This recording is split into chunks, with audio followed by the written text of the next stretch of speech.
It's my honor to introduce our keynote speaker today, Jay McChord. My background, other than this, I'm a downtown developer in Lexington, Kentucky. We do mixed-use projects, and I've had the pleasure of working with Jay and others on some urban trails. We heard a lot about mountain biking today, but in Lexington we've got the Legacy Trail, which connects our horse park to downtown, and we're working on finishing the Town Branch Trail, which literally goes right through downtown Lexington from Rupp Arena and connects to the Legacy Trail. So some really exciting infrastructure, urban infrastructure that you may hear about in the near future. So in any case, Jay and I met 20 years ago. We started a group called Lexington Young Professionals Association, and Jay was the speaker. He was like, oh my gosh, I've got to meet this guy. And he's just a phenomenal speaker. He served on Lexington City Council for, I think, 4 terms. With our election cycle, that's like 1 year. Jay is one of those guys that will talk a lot about vision today, but as James mentioned, also implementation. I took Jay to Man Camp 1 year in Canada, which is a bunch of guys that we do no camping at Man Camp. And as we drove through Ottawa, Jay saw the street that was closed on Sundays, one Sunday a month, or every Sunday actually, in Ottawa, and they closed the entire street to cars, and you can bike up and down along this most amazing canal. And next thing you know, 3 months later, Lexington has something called Second Sunday, where we close the streets every Sunday. So Jay is a great implementer. We worked on the Legacy Trail together. One of the things that Jay is great about is, one, pulling people together. Legacy Trail was really accomplished because we had an elected official, we had public sector support from Keith, we had private sector support, and we had a community foundation that helped raise the money as well. And you'll also hear that a lot of these projects are long-term projects. One of the things that we had to do was plan the annual Commerce Lexington trip for several years to get community buy-in on biking. When we first started talking about bike trails, the establishment was like, what is that? Why would we spend our money on bike trails? We went to Madison, Boulder, Austin, and on every trip, we had 150 people. The first thing they had to do was hop on a bike and go on this bike trail to get to the convention, to the meeting rooms and everything. And the plan was to get this buy-in from the bankers and so on, and Luther Deaton and Bill Lear and guys who really truly were community leaders. And at the end of the third of those trips, Jay was giving a speech about bike trails, and Luther Deaton says, well, that's all well and good, but when are we going to do one of these things in Lexington? And that's when we knew we had that buy-in, but it really is a long-term perspective. Keith, we mentioned yesterday, has worked on bike lanes in Lexington for 20 years. He had this vision that anytime we pave a road, I'm going to put a bike lane in. They may not connect, but it's part of a long-term master plan. Well, 15 years later, all of these bike lanes connect. Transportation Secretary Gray was vice mayor when he created the Vine Street Linear Task Force. And Steve Austin, Jay, and I led that. Well, that is now the Town Branch Commons. But it literally was 15 years ago. So I applaud Jay for his vision and sticking with things for so long. Since then, he's become a motivational speaker. He speaks all over the country on Gen X issues, remote work, all of that. He motivates sales forces, or a sales force for a tech company. And he's completed bike projects. And most importantly, he's actually interesting to listen to. So I think you're going to love hearing from him. So here's Jay McChord, everybody. And he enters to thunderous applause. Thank you. I am so excited to be with you all today because it's been said you should never look down on a day of small beginnings. And today may be the small beginning that changes everything for us, for you, for Kentucky. Whether you're here live or you're joining through technology, You never look down on a day of small beginnings, because today may be the day that changes it all for us. The goal of my time with you is simply to raise your vision a little higher than maybe it was when you walked in here. Let me do it this way. Let's say that this scratch-off lottery ticket, I know, is worth $10 million. Let's say it's worth $10 million. I know it is, and I want one of you in this room to have it. But to get it, you've got to agree to a couple of things. There's some stipulations that come with my $10 million lottery ticket that I'm going to hand you. Here are the stipulations. You're going to have to do the scratching off. I'm not going to scratch it off for you. You're going to have to fill out the paperwork to receive the money, to turn this little card into $10 million. And you're going to have to set up the bank account to receive the money and figure out how you're going to spend it. You know, thinking about it that way, gosh, who in this room would want a $10 million card? I mean, that seems like a lot of steps to take, a lot of tedium, don't you think? No, every one of y'all is looking with the salivation. Give me that $10 million card. I would tell you that this is trails and bike and ped infrastructure for Kentucky. This is what we have in this room, and it's worth a lot more than $10 million. What you have in your community, what I have in my community, what we have in Kentucky is worth more than $10 million, but it takes some scratching off. You actually have to do some of the work, some of the tedium. And that's why today, as we start talking about some of this stuff, it's like, oh man, you know, we're down here in Hazard. All we got to do is get from here to here, but man, it takes some scratching off. But isn't it worth it? The moment you connect to those things you were talking about, bam, all of a sudden, it's more than $10 million. The moment you start to connect some of these things, doing the scratching off, filling out the paperwork, all of a sudden now, it activates something that looked one way into something that is life-changing.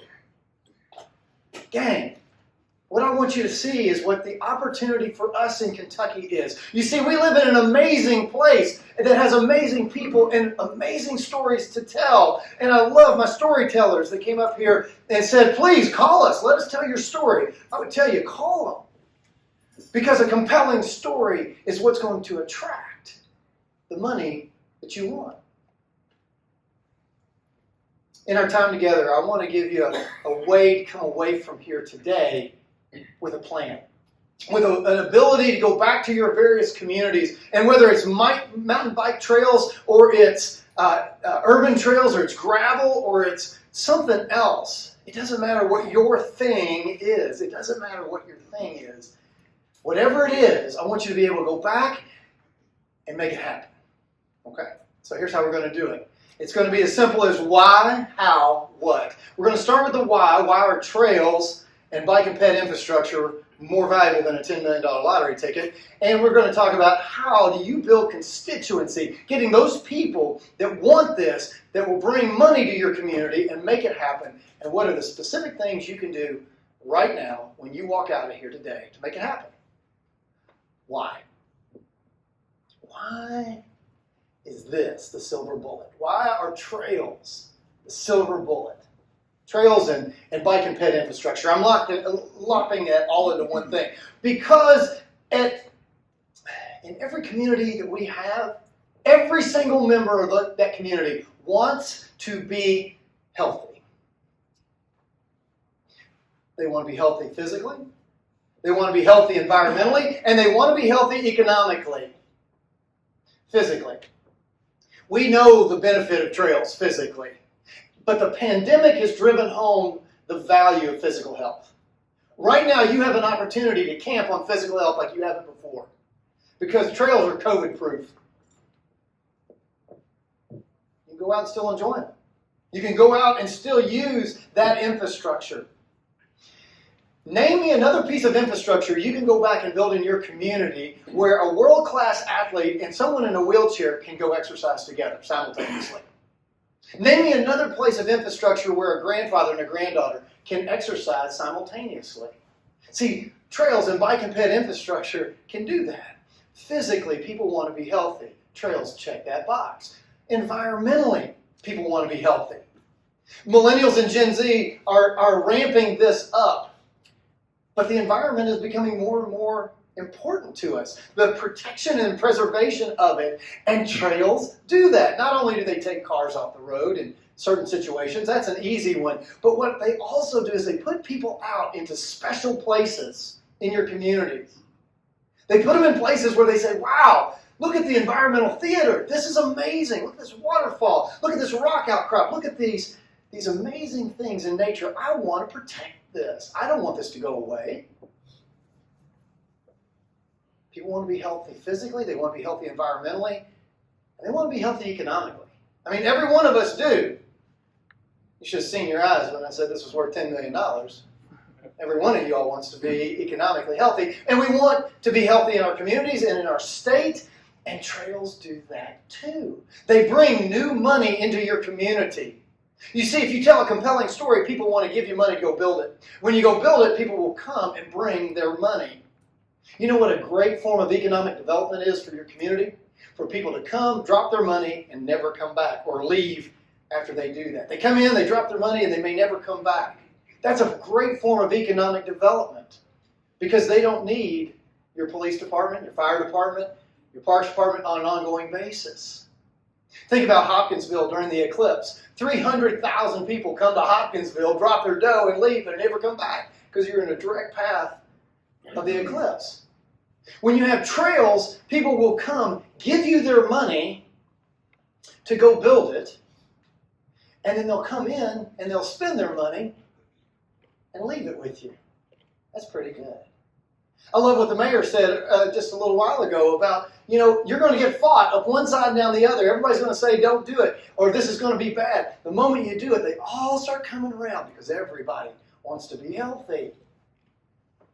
Trails are why. The why behind trails and bike and ped infrastructure is because that people want to be healthy, physically, environmentally, and economically. But here's the thing, and this is where a bunch of us in this room stub our toe. So don't ever stub it again. Not everybody cares about all three. Not everybody cares about the one you care about. Let's say that, I don't give a rip about the environment or economic. I just want to be healthy. If you come talking to me about how we're going to preserve this amazing forest and look at this wildflower garden, I don't care. I'm not listening to you. You talk to me about the thing that's important, my physical health. But maybe I care about physical health, and maybe I care about I don't care anything about the environment. But economically, it matters. It matters to me about my family, my business. You got to show me how that trail helps me economically. You see, not every single one of us care about all three of them. So you have to figure out your audience and go to what matters to them. I don't want to try and convince you that this is a wonderful thing if it's not something you don't care about. Keith and I got to know each other when I was a council member, and when we started working on Legacy Trail, that was a project that stalled for 20 years, primarily because, unfortunately, so many green beans were trying to sell everybody on the fact it was this great thing to do for the environment. And nobody cared about that. Not until we started showing them that they could also benefit economically. When we showed UK how they could benefit economically when we came across their farm, because we were raising up a generation of kids that cared about now agriculture, they were being educated on that, then they started to care. See, they didn't really care about what we were talking about until we realized we needed to shift the conversation. Don't stub your toe on that. People care about being healthy, physically, environmentally, and economically. You got to figure out which one they care the most about and talk about that. Position the trail that way. That's why. So how do you build constituency? I heard you all talking up here in the panel, and you're like, man, just give me some people and some money. Let's go. And that's what every single person's saying. Give me some people and some money. So how do you do that? How do you get people money? Here's how you do it. You have to be visionary planners. And you have to do three things simultaneously. You, as the visionary planner. When I say planner, let me just qualify that. Some of you all are engineers in the room. I apologize, but I don't mean planning in an engineering sense. My father's a civil engineer. He's a retired highway engineer. And I get it. I get the engineering thing. That's not what I'm talking about. I'm talking about planning from a visionary level, from a story level, from a place that says, here's a compelling reason why you want to do this with us. Okay? When I say planning, that's what I mean. You do three things. If you'll do these three things in this order, you're going to build momentum and constituency. Here they are. First one is programs. They all begin with P, so it's easy alliteration. Programs. Programs is simply borrow the infrastructure. What do I mean by that?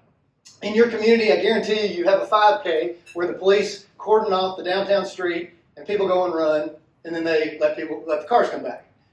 That's an example of a program. But what you need to be doing is thinking bigger than a 5K. You need to be thinking about things where we can borrow infrastructure that already exists. We don't have to pay for it. We don't have to build anything. Don't have to get anybody's real permission.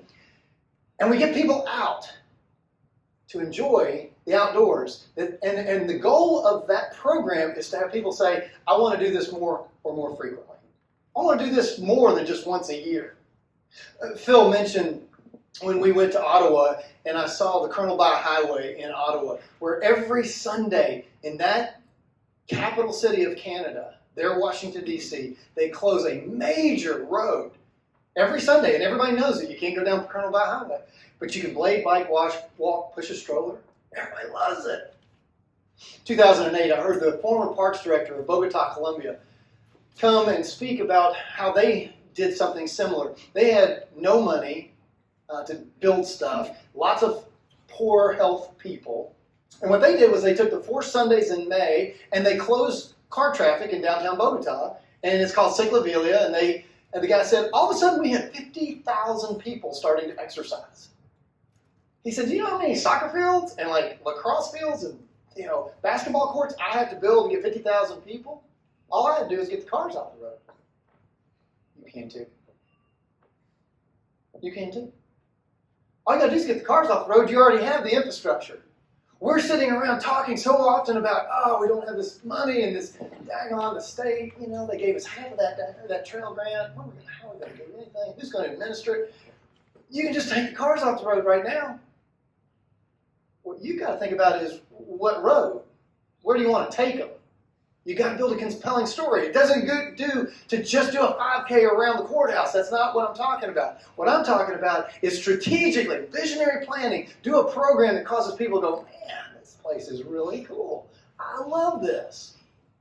I want to do it more and more frequently. When we did Second Sunday, maybe some of you all participated in that. That was a partnership with the UK Ag Extension Office. And basically what we did was we said the second Sunday of October, we wanted every community across the state of Kentucky, or as many as possible, to close roads on the same day at the same time, get people to come out and exercise.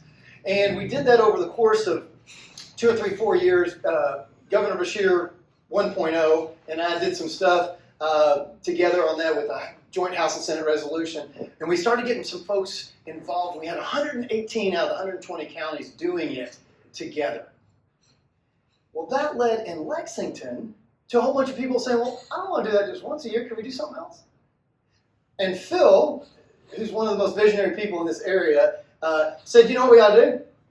We ought to just do a second Sunday every month. We'll just do a police escorted bike ride.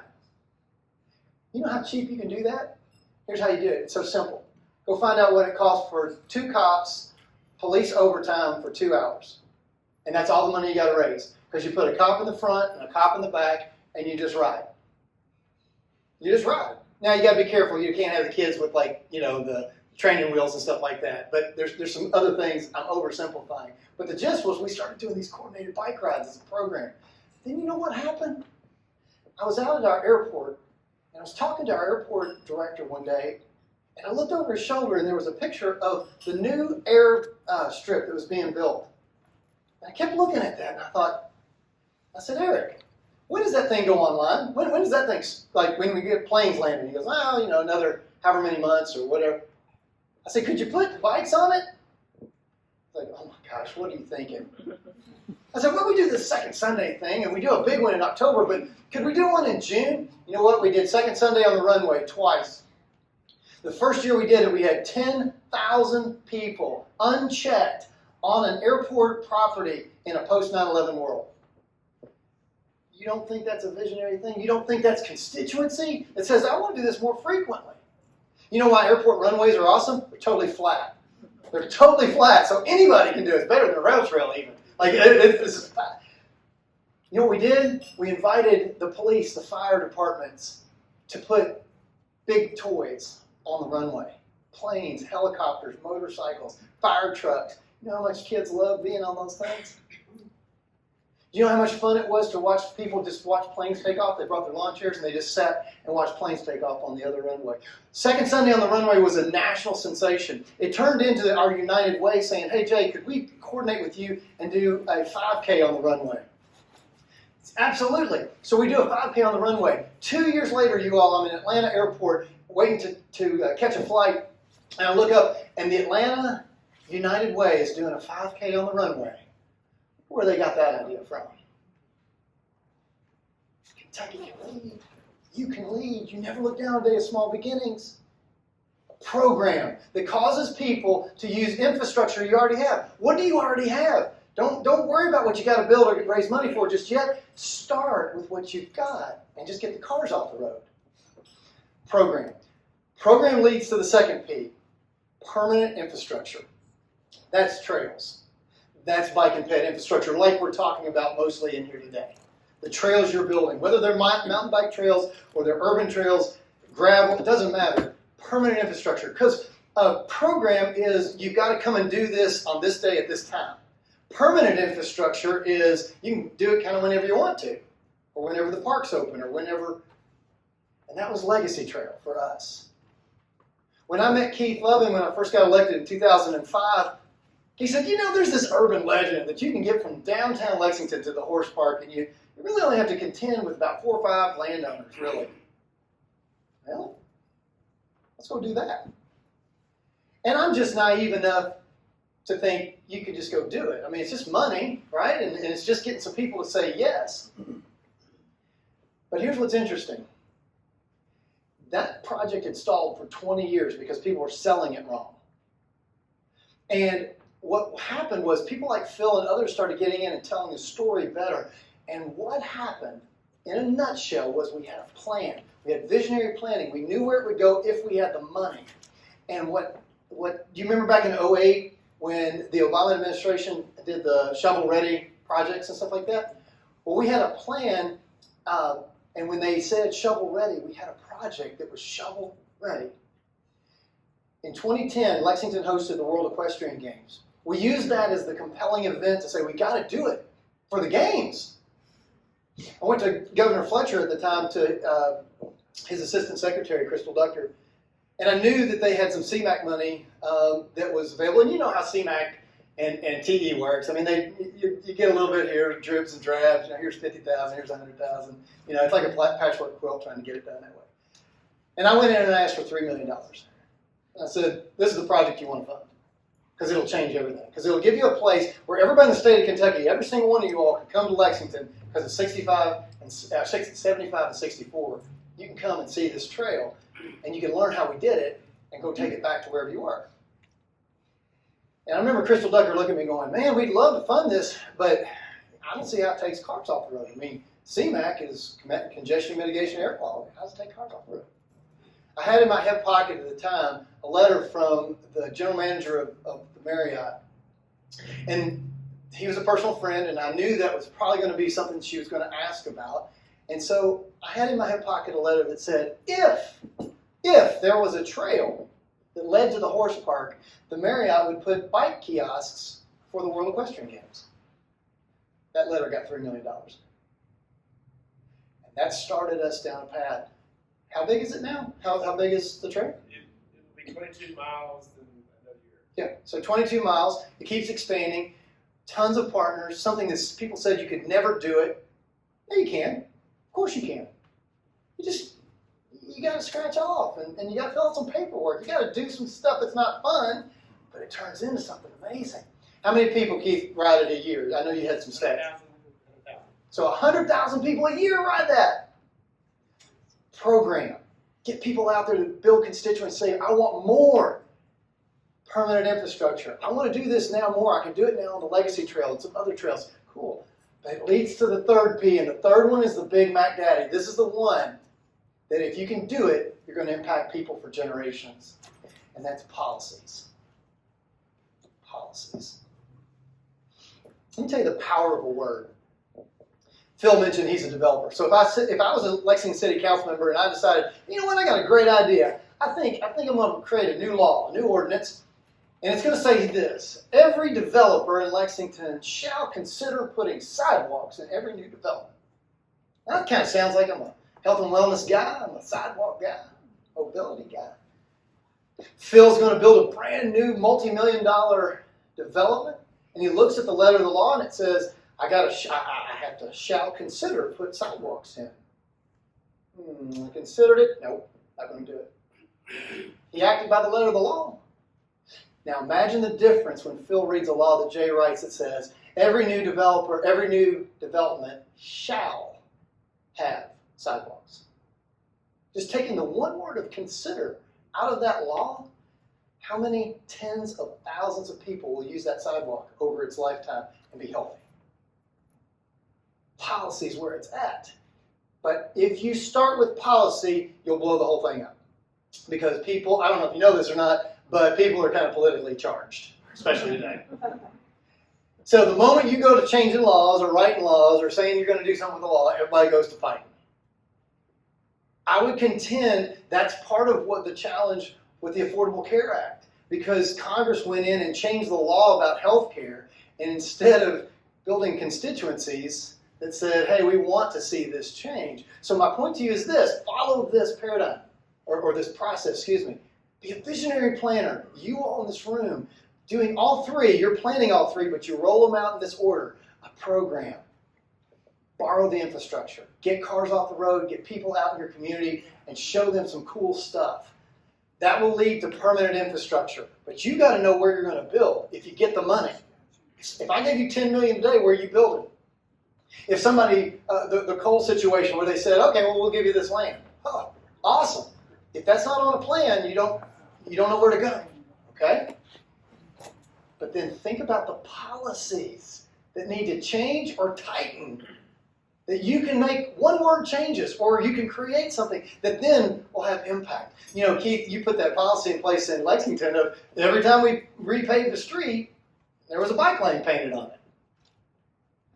How many miles of bike lane did we get from those simple words on a piece of paper? See, when they become policy, they're law, and they make people do it, and they outlive you. See, programs will die. Programs, you got to keep going, and it's a force of will. You got to keep this thing going. Permanent infrastructure, man, my friend said it about you got to mow. You got to mow, and you got to keep this stuff from cracking. But policies, it's another whole story. But you can't jump to policies. You just can't. Okay? You all as a group, let me just challenge you with a couple things. I love you all. I love hanging out with people like you all. I love seeing the work that you do. Sometimes, though, you get so far in the weeds that people don't understand what you're saying. You care so much about something. And what I would challenge you is that is totally fine as long as we're in here. But when you're talking to people out there that don't share that same love, don't quite understand it, all I want you to do is bounce to, you know what they do care about? They care about being healthy either physically, environmentally, or economically, or some combination of all three. I'm just going to talk to them about that. And then when we get in our little meetings, we can talk gearhead stuff all day long, and pea grapple, and mile marker colors. It's awesome! I mean, we can talk all that stuff in here, but my challenge is when you go back, don't talk that way. Don't talk that way, because it won't happen for you. And you know what bothers me? Is I see the frustration in your eyes, and I hear it in the tone of your voice, where you're like, man, we were so close. Yes, you are. That's the best part. I just want to show you maybe how you can cast it to where you can get over the hump, and you can build constituency. So why are trails and bike and ped infrastructure better than a $10 million lottery ticket? Because people want to be healthy. And how do you do it? Well, you've got to be a visionary planner in three areas. Build a program, get cars off the road, get people excited about being out. 2, build permanent infrastructure, know where you're going to build it. 3, Start to look at the policies that you can change or build that will change it all. So that's the why, that's the how. Let's talk about the what. I'm going to give you 3 questions, and actually what I'm going to do is I'm going to give you 60 seconds of me being quiet on each question. Will you grab a piece of paper and a pen? Because I want to give you momentum going out of here. It's awesome. You can listen to me and go, that's pretty good, or that sounded really neat. But if you don't go out of here with the next step, it doesn't matter. This doesn't matter. I want you to go back and actually be game changers. Okay. 3 questions. I'm going to have you write down. And I'm going to be quiet. I'm going to give you the question, and then I'm going to be quiet for 60 seconds. And all I want you to do is write down your first thoughts around that question. Here's the first question. Write down the word why. Just write down the word why. And specifically, why your community? Wherever you live, it doesn't matter. Why that community? What I mean by that is, why should I convince my wife and children to go get our bikes, get in our car, and come see your place? What is so unique about your place, your home, your community? Why would I want to come there? Tell me what's special about your place. I'm going to be quiet for 10 minutes, 1 minute, 60 seconds. All I want you to do is just write down everything you can think of about why your place is special. Go. Okay? Before I move to the next question, somebody tell me where you're from and tell me why. Tell me about your place. Yes, ma'am. Mount Washington, Kentucky. We're a small, friendly little community. We're on the Bourbon Trail. I mean, we're literally not on it because we don't have a facility there, but you got to go from Louisville through us to Bardstown. We're on the Bourbon Trail. Got it. Come see us. Come see us. And tell me what's cool in your community. Like, what are some neat things that if I could get there, if there was a trail that led there or whatever, tell me something cool that's in your place. Well, we have an amazing sports complex, and then when people do come for a visiting team or something, they're like, wow, I had no idea this was here. It's fantastic. It's new. It's fairly new. Awesome. No. My $10 million. I'll share it with all the communities. Who wants to tell me about their community next? Tell me about your. Yes, sir. So I'm in Midway, Kentucky. Mm-hmm. It's a beautiful little town. It's unique. It was built by a railroad. It's got the railroad that runs right through the middle of town. It's got great restaurants, got great shops. Every week we have low traffic roads. We have some of the most beautiful horse farms there, and we have stone fences. Yep. We have the creek. So it is a gorgeous place to visit, and the town is so welcoming of visitors and cyclists. I would agree. Forgot bourbon. Who else has got a cool place? Yes, ma'am. I'm from London, Kentucky. We're the cycling capital of Kentucky in the heart of the Danny Boone National Forest. Okay. We're home to Laurel River Lake and the Chautauqua Trace National Recreational Trail. We're also home to the World Chicken Festival in Southern California. The largest stainless steel skillet. We're right up to I-75, so you can travel to Kentucky from that state from any state within 5 hours. Hey, You're a professional. It's almost like you said that before. A couple more. Yes, ma'am. It's Keynote, Kentucky, about 20 minutes from here. I know it. History, beauty, wonderful people, but most of all, we need it the most because our children are suffering from addiction, poverty, and hopelessness. We need it today. Yep. So, Paint Lake, Kentucky, Yay. on the border of Garrett County and Madison County. And it's so close to Berea. Very close to Berea. Paint Lake, Kentucky was built because of the railroad. It has a prehistoric site that is yet to be excavated. It has the Denny House, which is now a bed and breakfast that has been restored, a 150-year-old house. It has a bank that was robbed by Jesse James and his brother. There was a great train accident in Paint Lake, Kentucky in the 1800s. True story, circus train was coming from Richmond, and it had so many large animals they didn't really quite know how heavy this thing would be and how it could take a turn. And so they decided to take some weight off, geniusly by removing some of the brakes of the train. And as it came through Paint Lick, it took a turn and the train tipped over. And a few people died, not from the train accident, but they were actually mauled and eaten by the tigers from the circus train. I was just in Paint Lake on Monday, and I work with Mark Gumper and Copperhead, and I'm very familiar with that town. And the bottom line is, it's an amazing place.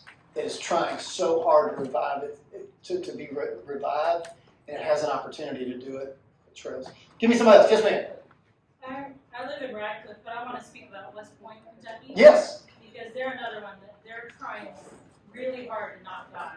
Mm-hmm. They're right on the river, and the Ohio River is beautiful. They also are with the Salt River, where they converge. There's a lot of history with Fort Duffield and the Civil War history there, and the stagecoach route went through there. They have a lot of history about that, and they also had the Lewis and Clark went through there as well. There is such amazing history in this little town, and they just can't seem to get one, that step further. Okay. That's what they do. Maybe this $10 million will help. One more. Tell me about one more. I got one more lottery ticket. Yes, sir. In Boone County, we're about a mile and a half from my house is the birthplace of American paleontology. We have the village of Rabbit Hash that is as much a state of mind As a place, yes. And it also has some really premier mountain bike trails in the northern part of the area, the New Park and Inland Iowa. Okay. That's, unfortunately, I can't think of any other reason you want to go. That's okay. You can keep going. Thank you. You come from amazing places that have amazing stories. Tell the story. You've got storytellers, professional storytellers in this room saying, hey, we'd like to tell your story. Tell it. Tell the story. Paint the picture. Give me a reason to be excited about it. I'm sorry, but the mile marker color and pea gravel does not excite me. I mean, we're in here together, you're a friend. But don't cast the vision with those same words. You have to give somebody who doesn't know your place the reason why they want to come to your place and invest in your place. Time and money. And every single one of us in this state has it. This state is an amazing place made up of amazing places and people. Tell the story. Become a better storyteller is what I would tell you today. The money will come. The people will come. But you've got to have a compelling story. So you answered the first question, which is why. The second question, write down for me, is where. Where? Specifically, I'm going to give you 60 seconds to be quiet, and I want you to write down where could you close a road or close an airport runway or an area right now that people could come out and blade, bike, walk, push a stroller. Where could you do that might bring people out to be excited? That's the first part of the question. And the second part is, where would you build a trail if you had all the money in the world and you had the right-of-ways? You had the easements, you had the money, where would you build? Okay? Where would you do a temporary thing, a second Sunday type of thing? And where would you build if you had the money and the easements? Go. Okay, so you've written down some wheres. Okay? You've written down some wheres. You've got places right now that you can use. Okay? So, Commissioner, you said you had a quick where. I'm just going to give you the floor for the only where of the day. No more lottery tickets. So this is not a money thing. So I'm going to lead off of Christine's. I'm from Radcliffe, Kentucky, but West Point is our adopted home. So to close off for a Saturday or Sunday is Elm Street, because it is the first street between the park on the river and Main Street, because West Point's like 3 streets wide. Okay.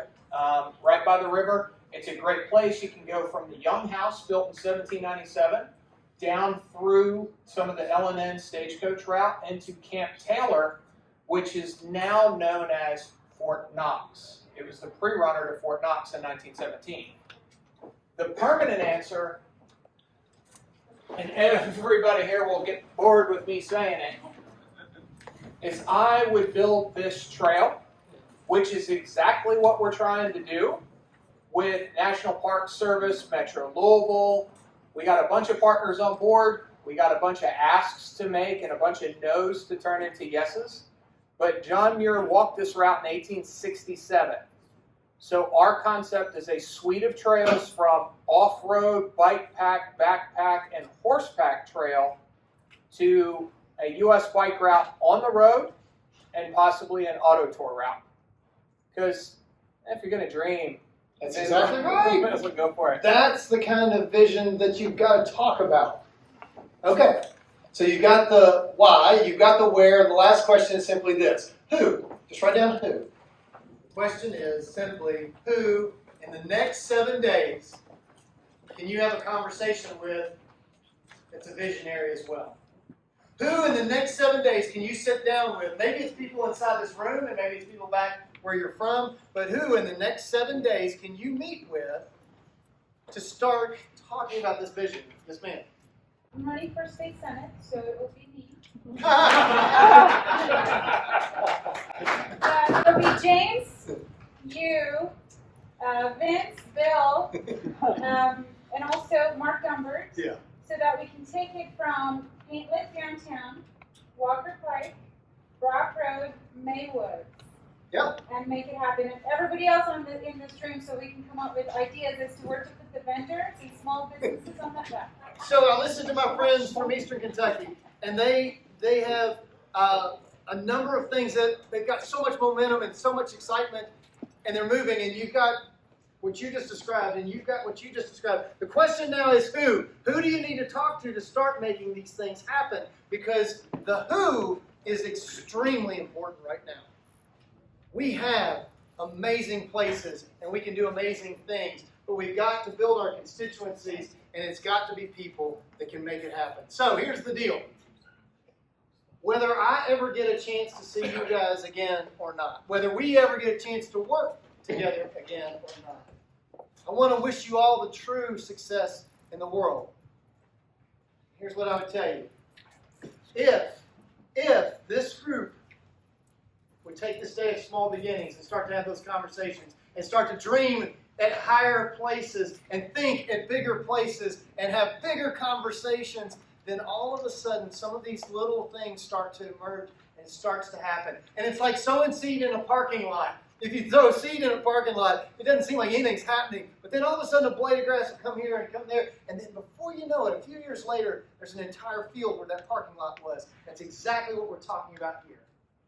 So whether I get a chance to work with you or not, I want to wish you all the true success in the world. And I want you to remember this. If we can build the health way, then we can all go live the health way.